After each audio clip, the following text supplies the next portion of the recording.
again for joining us for this conversation. My first question to you, each of you, is why? It is, I'm assuming, rather challenging to run a marine-centric business on the coast of Maine and make that functional, profitable, and thriving again for you, your employees, and your customers. And so what makes you tick? What's that motivation for you to add on that layer of really centering impacts of climate change and sustainability in your business? Turn it on.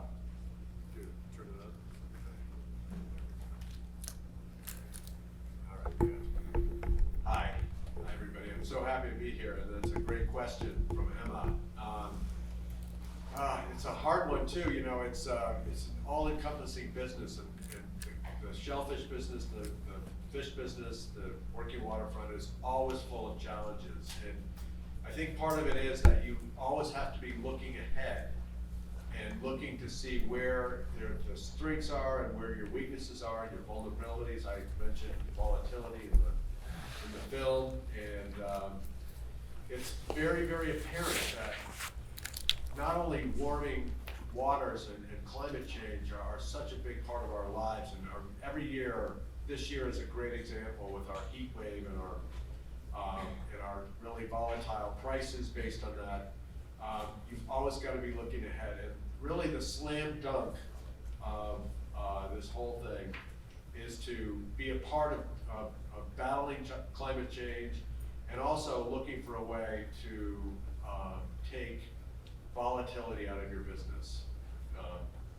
That's a start, anyway. I will say two things about this. One really aligned with what Bo just said, which is that we don't want to just be a successful and profitable business this year.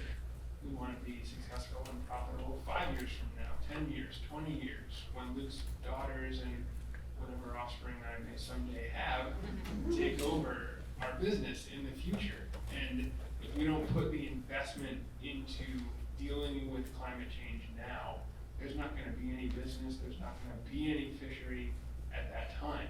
So you just, you can't have a short-term mindset unless you don't plan to be here or have people that you care about being here in the not-too-distant future. Right. So that is one big reason. The other, and this is really important to the folks that are dealing with very serious everyday challenges on the water, is that a lot of this work can save people money.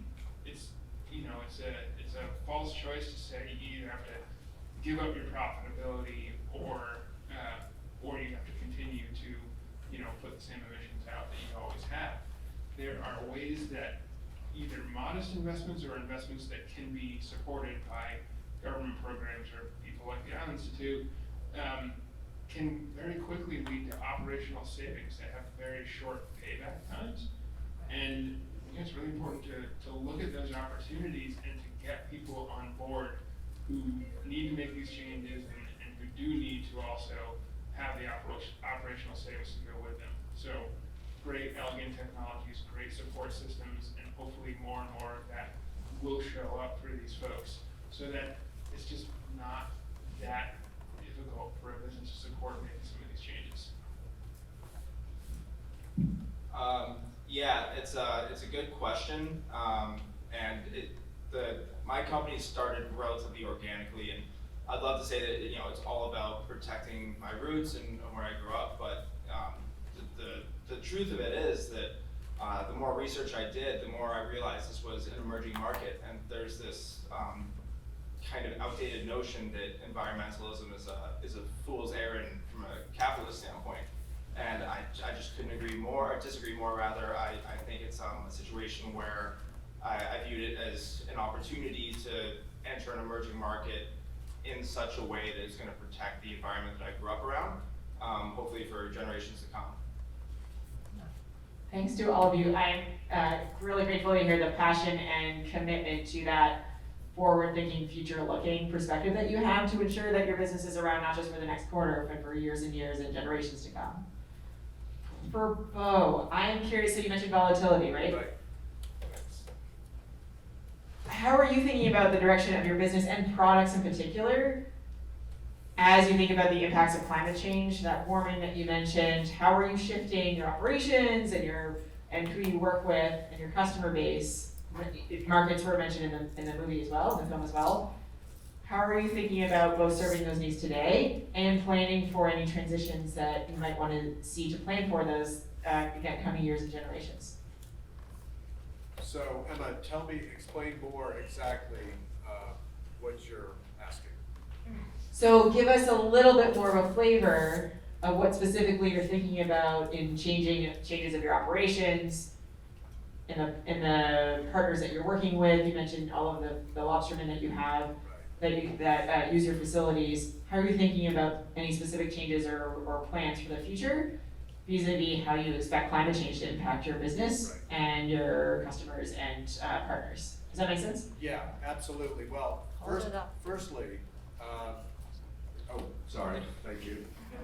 Firstly, I'll say, I think this is related. When we say community shellfish, the name of our company, we truly mean the community. And by that, I mean that our fishermen, we have 40 lobster boats or so, 36 to 40 lobster boats. That's 2 people each and families that all live on the product of these fishing boats. We buy steamer clams directly from the harvesters. We have 32 employees. We have markets that depend on us. So what I'm getting at is that our planning for the future is so vital, not just to us and the profitability, and I'm sure these other 2 panelists agree with me. It's all about our network that we support. So climate change can ruin fisheries in Maine. We know that. That's not anything new. And the heat with the predators coming into the clam flats, the warming water driving shrimp away, whatever. So the first thing we can do is really at least play our part in being part of looking at this and trying to combat it on our local level. So that's what we're doing. In terms of our markets, again, I want to promote Maine seafood products as much as I can because unfortunately, and I say this truly unfortunately, water quality around the world because of climate change is declining very, very steeply. The Gulf of Maine is still relatively in very, very good stead right now.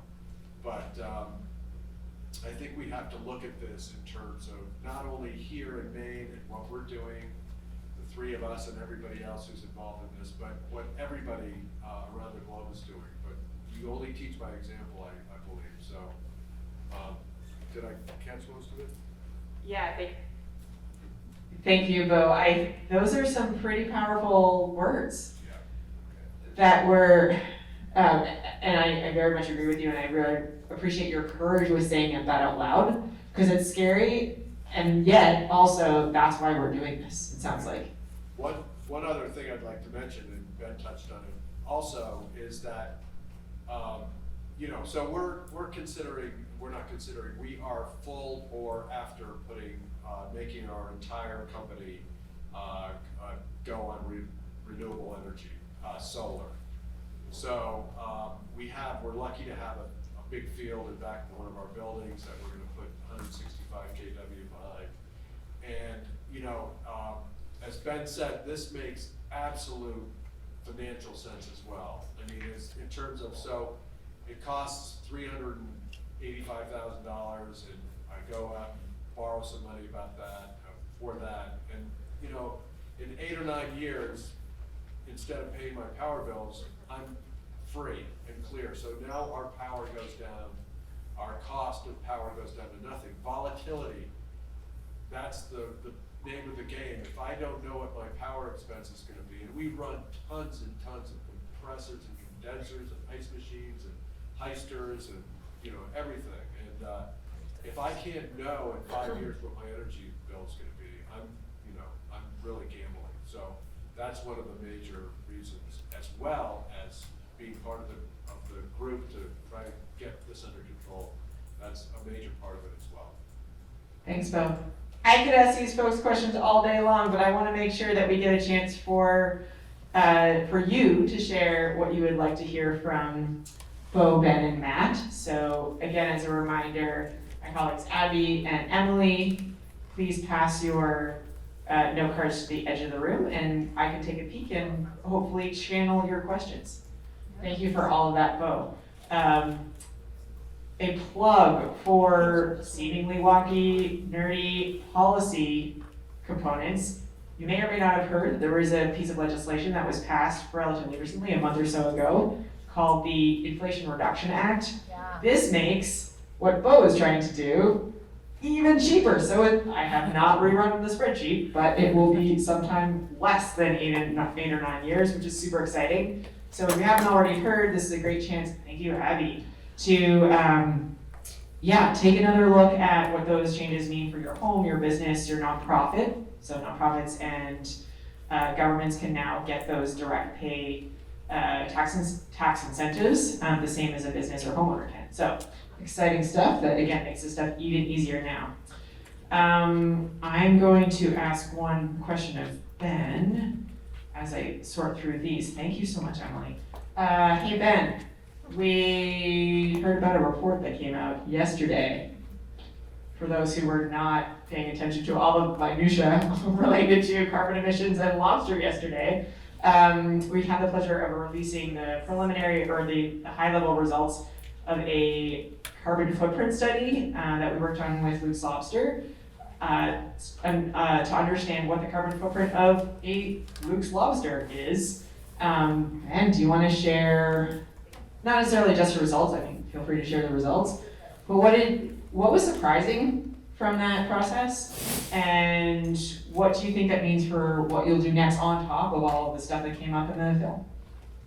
Absolutely. So, we did this report because we need a baseline. It's one thing to say we want to reduce our carbon footprint, but you need to know what it is and where it comes from in order to do that. So we need to get educated about what our current operation was emitting and how.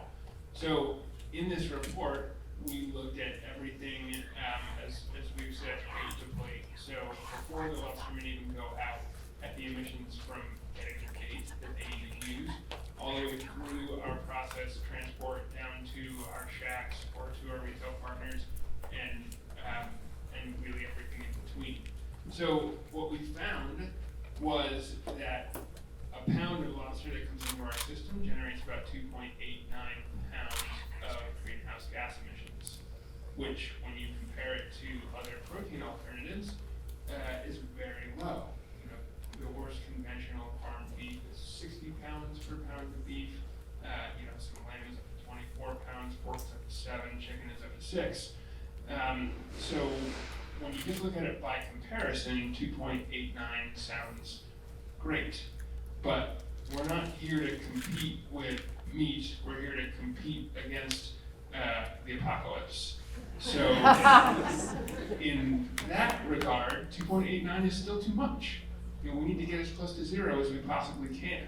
So what we're trying to do is not just point out that lobster through our supply chain is in the lead compared to conventionally farmed meat. We're trying to move into a position of active leadership with these partners, with fishermen up and down the coast, and find opportunities to reduce those emissions. So on the one hand, it was surprising that we came up with a lower number than we thought we might, based off of studies of kind of other crustaceans. On the other, we weren't too surprised by where those emissions come from.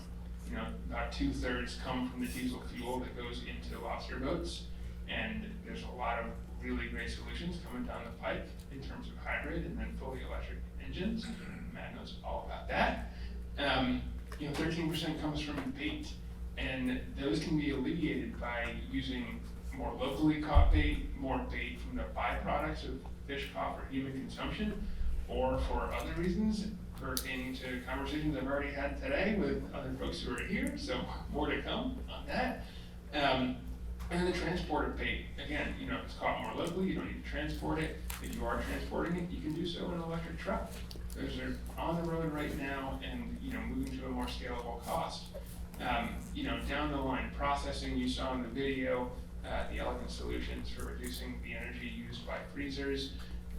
In the restaurants, same, at least we're buying 100% green energy racks at this point, which is great, but the more we can actually generate our own renewable energy on site, like for instance the solar panels we just installed on our wharf down the hill here at Portland Pier, that will power our restaurant without the need for pulling from the grid.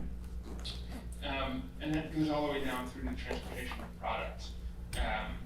Even the wharf operations, which only account for about 1.5% of the carbon footprint of our fishery right now, when you put solar panels in place like Bo is doing right now, or like we just did, that not only allows you to cover the energy use that you're using for your water pumps or for your bait cooler or your lights, it's going to allow you to actually charge your electric boat in the future. Yeah. So you might say, oh, it's only 1.5%. Why would I worry about putting solar panels on the roof of my wharf right now? It's not just about addressing the footprint of today. It's about the solutions of tomorrow as well. So much really good stuff coming out of, again, getting a look at a detailed baseline of where this comes from and where we can go. Thank you, Ben. I have a number of fantastic questions. Keep them coming. We'll see how many we can get through. One that I would like to take a pause for. Somebody asked if we could please do a land acknowledgement. Absolutely. We started one off in the morning, but I know that there are many people new in the crowd, and an acknowledgement that we are currently on unceded Wabanaki territory, and I very much appreciate that this is a space that we are occupying right now. Thank you for that reminder. We have several questions related to electric boats, which both these folks might have some thoughts on. So there are two categories of types of questions. One is on the lobster boat side, and maybe we can pass it to Ben after. No, keep your good. Thank you. I'm going to do it in reverse order. And Matt, specifically for you, I'm going to throw a bunch of questions. You can ask them or answer them and address them in whatever way makes sense for you. So questions around electric boat range, and will they plane out with a large battery pack? I will sneak in my quasi response, which is I got a chance to go visit an electric boat company in Rhode Island with one of my colleagues, Leah and Matt, and ride in one, and oh yes, they can. Matt can share some more detail. So questions about what are the cost comparisons of electric versus diesel, both upfront and payback, and can you retrofit boats with an electric, and what are those specific costs? So I'm happy to repeat any of those questions if that helps, Okay, Matt, but thanks. again, starting wherever you like. And first, Ben, thank you for making the first apocalypse joke. That's normally my role, as those at the Island Institute know. So first one was planing out. Yeah, they absolutely do plane out. They're going to be higher performing than their gas counterparts without question. Emma looked terrified for a few moments there. But the first time I was on one of these higher capacity systems, I fell over because it is truly instantaneous torque and it's getting on plane very, very quickly. Just for perspective, we took one of these out from Bristol to East Greenwich after Emma and Leah left, and we got there in 12 minutes. So that was going over 60 knots. Wow. So they are fast. We will see them even faster in the future. The overall takeaway is that the motors are just flat out better, and there's going to be some difficulties getting the storage capacity to match up with those. The next one was Costs. How much do they cost both upfront and expected payback, including retrofits versus upfront, like all-in boat packages? Yeah, so the cost, it's really going to depend on the system. Overall, I would say that the motors tend to be a little bit cheaper, and they're going to perform better. So the motors are very good value. The hull's a hull, but for the most part, the difficulty here is the storage. The batteries are very expensive. They are getting cheaper, but they're not exactly where we want them to be. We're kind of hoping there's going to be some legislative help there coming down the line to help offset those costs. I would encourage anyone to go to, I believe it's FluxMarine, flux.com. They've got some pricing on their motor systems there. That's the company I primarily work with for outboard systems. Their 40 horsepower is 6,500, so the motors themselves are pretty competitive, and that acts more like a 50 anyway. In terms of retrofits, yeah, it's possible. Not always possible, but it's possible. One of the things we're doing right now is we're putting what we call baseline usage data collectors on some boats in the Working Waterfront to try to determine which ones are easy to retrofit and which ones we should probably wait on. Frequently I just tell people that their boat is not right for electric, because the last thing I want to do is force this technology on someone who it's not right for. It's a really fragile industry right now, and the main takeaway from them would be that electric doesn't work, when in reality it's just not a good match for their boat. So retrofits are definitely an option in a lot of cases. I tend to prefer to try to go with the full boat package, just because if you design a hull for electric, it's going to really reduce the battery costs. So in some instances you find out that it's the most economical thing to do. And the payback question is, I hate saying this answer and I hate hearing this answer, but it depends.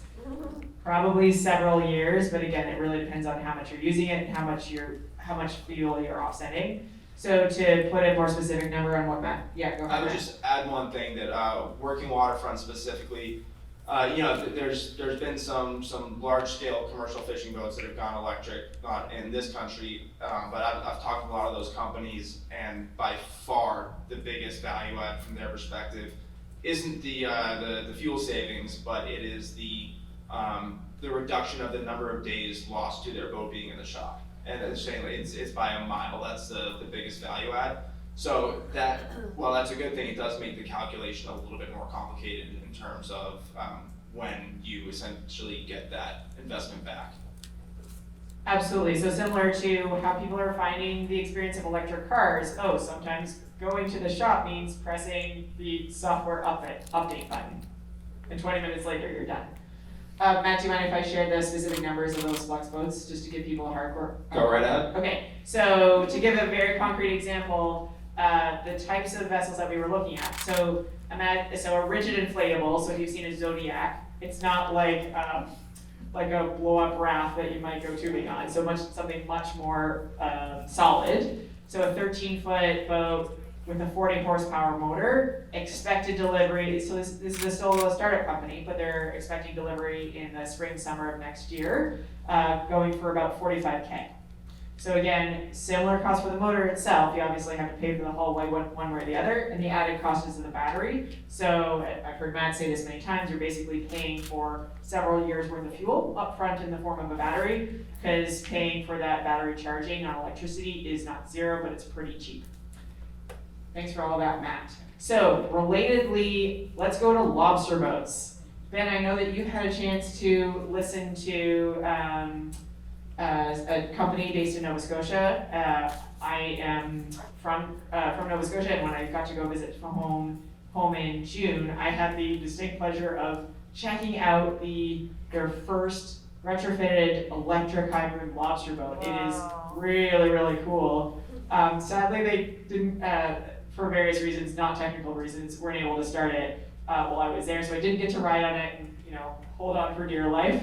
But I did get to see it. It was very, very pretty and extremely cool, and I've seen videos of it. But Ben, I know that you also know about this scenario. Do you want to describe, and specifically the questions are, is Loose Lobster going to work to electrify their lobster boats? And can the Highliner fishing 800 traps in a 42-foot boat go electric today? What's the financial case, and what is your current most desirable market segment? Do you want to speak to all of those, or some of those? Yeah, so I already forgot the very last bit, but we can get that later. Talk to me about electric lobster boats. So and Luke's. This hybrid diesel electric is super cool. And it is a retrofit. It's not going out and buying a brand new boat. It's taking your current lobster boat with its diesel engine and just adding an electric motor and a switch. And it's entirely within your power to make a decision of when you're going electric and when you're using diesel. And so the way they recommend using it is basically you have to go, you're that highliner fishing 800 traps, you generally have to go out a ways and get to the general area where all those trawls are. And then you're moving much slower between those traps and those trawls, or you're idling while you're hauling those trawls. So you basically spend, in their model, 30 minutes, going top speed, burning diesel to get out there, and then you can flip over easily for 6+ hours and be entirely electric, going trawl to trawl. And all that time that you would have otherwise been burning diesel, you're using electric power. Because you're not going top speed, Matt knows the science way better than I do, but you really don't burn through your battery storage when you're not going top speed. So you can really go electric all day and just go back over to diesel for that 30 minutes that you have to steam back in at the end of the day. So it's not fully electric, but man, does that save you a lot of fuel costs and a lot of emissions. And again, the best part is you don't have to go buy a whole new boat, you just do this retrofit right on your existing boat. So that's an amazing solution that is available now. It's not at huge scale right now, it is expensive right now, but it's out there, and it's necessary for us to get creative and find funding for pilots for things like that, so that we can prove that they work, so then we can scale them and then we can get costs down. Is there a future in which those boats, those Highlanders, can go all electric? I am sure that there is, but I don't know as much about that particular opportunity yet. In terms of whether or not we could do that now, the answer is yes, very expensively. There's boats much bigger than that are fully electric. We're talking ferries, commercial fishing boats that go pretty far offshore, and the 40 to 50 foot range. But they do cost a lot of money, and a lot of them use what's known as battery swaps, which is of course also very expensive. The tech is there, we just need to bring the cost down primarily on the storage side of things a bit. Thanks to both of you. Yeah, Bo, do you want to add to that? Yeah, just, Please. I have one little thing to say. So as I said, we have, I'm so fascinated by this technology. I really am. It's just amazing, and it's so straightforward, and it's so there. And as these guys say, it's, it just takes getting the ability to get out there and develop it. But so I have this little thing that I'm working on, and it's conceptual, obviously at this point. But so I mentioned we have 36 to 40 boats, depending on who's in the water or whatnot. But we also have a little bit more land next door to where we're going to put our panels coming up.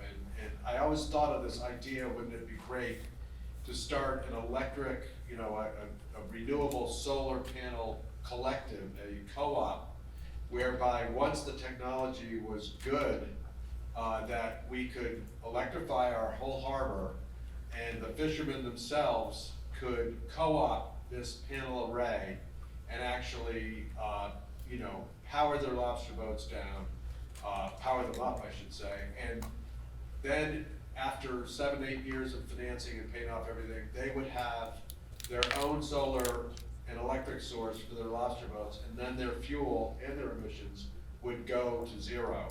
And this would be such a cost saving and such a wonderful statement and a result for our environment. And just to give you an example, this year, as Ben rightly knows, we sell most of our lobsters to Luke's Lobster, as a matter of fact. Lobster price got clobbered this year. It was very, in the threes, low threes, barely hanging on to 3. And diesel fuel, as we all know because of what's going on in the world, volatility again, was, we had to sell it at one point at $5 a gallon.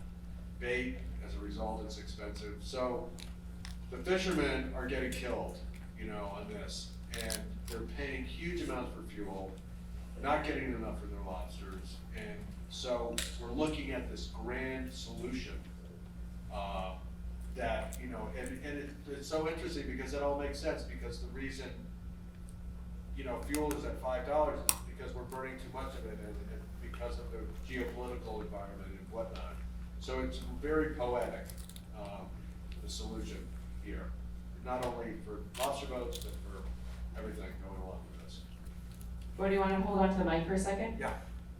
One question is, in the movie, the issue of barriers to entry came up. How can this challenge be overcome? Grants, subsidies, tax incentives, lower costs, etc. What do you think the key is to scale? I bet that each of you have some thoughts on that. And dear audience, do I have a pitch for you? The folks here mentioned the high cost of lobster boats. Just to be more specific about it, I will say a big number. I'm not expecting any individual lobsterman to actually go out and do this, but the cost today for those early stage, and we all know, you know, what the first plasma screen TVs cost then versus what they cost today. So buying a retrofit kit from this company we mentioned is 400 grand. That's what it is today. Hopefully, you know, over the next 5-10 years, it goes down to 250, but those parts are still expensive, right? That is not to say, again, that we expect any individual lobsterman to do this. There are ways of doing financing approaches and other offsets to make this cost more palatable. And this is exactly what we're all here for, right, is to figure that out. So this is, you know, just to put that out there to you is one concrete example.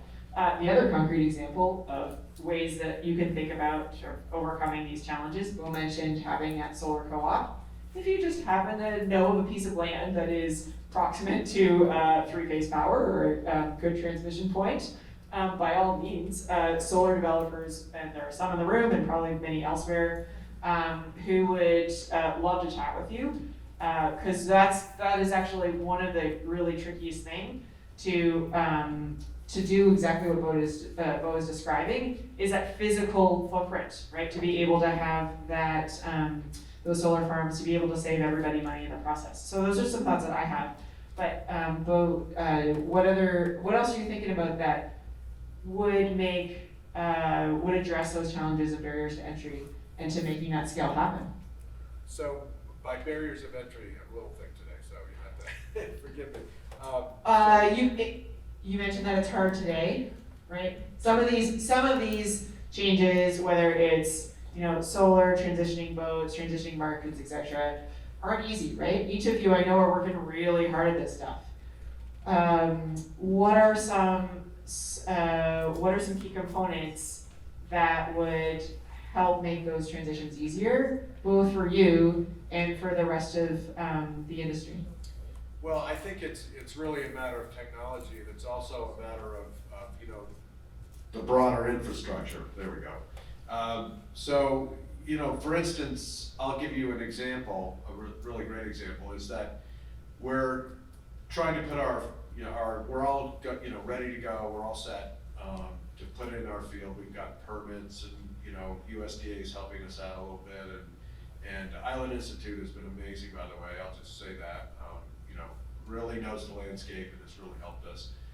One interesting thing, though, and I hope this addresses the question, is that the broader public infrastructure, the power grid infrastructure, is solid at the core, but at the wings, it is weak.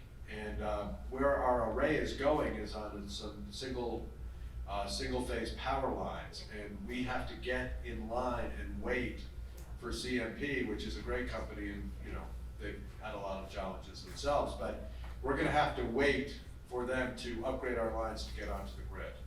And that's a barrier of entry to entry, and I think that's, a lot of people would find that as well. So, you know, we're sort of at the head of this thing, and when the demand gets large enough, I think that a lot of these different aspects, the one I mentioned being one of them, will sort of come into line. But there's many, many challenges at this point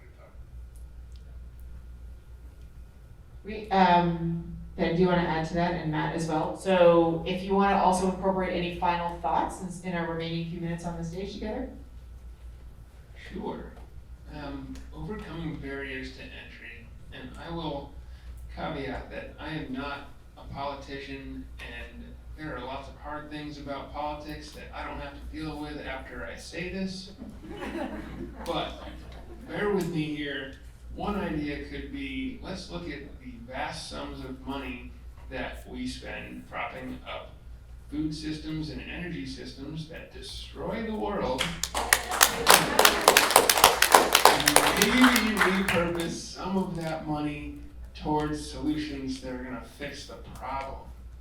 And again, I'm not a policy person. I get it's hard to go to Washington and make changes like that. But I really think we gotta pull more people's head out of the sand and just look at money that's being spent in very negative and harmful ways, because it's not a question necessarily of saying like, oh well, if we're going to support this with government money, we got to raise everybody's taxes. Maybe we could just stop spending money in bad ways and start spending it in good ways instead.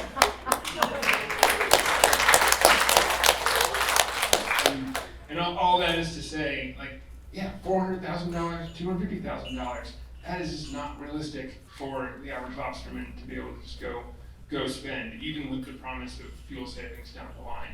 So there is going to need to be financial support from the public sector, and we do need to find that. And I would refer everyone to the multitude of research on the overall cost of the effects of climate change and compare that to the cost of solution, and it is very similar to the comparison between the cost of preventative health care and dealing with people once they're sick. If we want to take a responsible fiscal approach to this problem, then putting money into it upfront and fixing it is going to be much better than dealing with the horrible consequences. That's probably as good a way to go out saying. Well, that was well said. I'm having a tough time matching that. In the electric boating world, we deal with a lot of chicken or the egg type problems. You need to hire an electric boat technician, but it's tough to justify that when there's only a dozen electric boats in the state and we own half of them. So that's tough to do.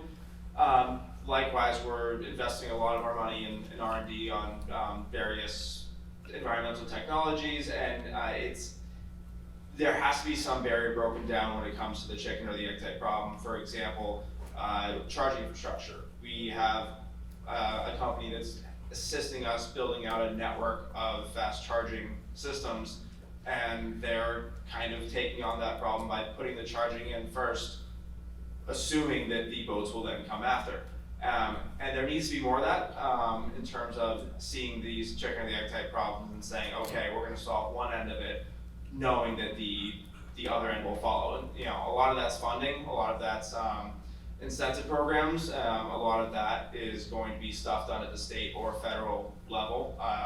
But I'm relatively encouraged that we'll get there shortly.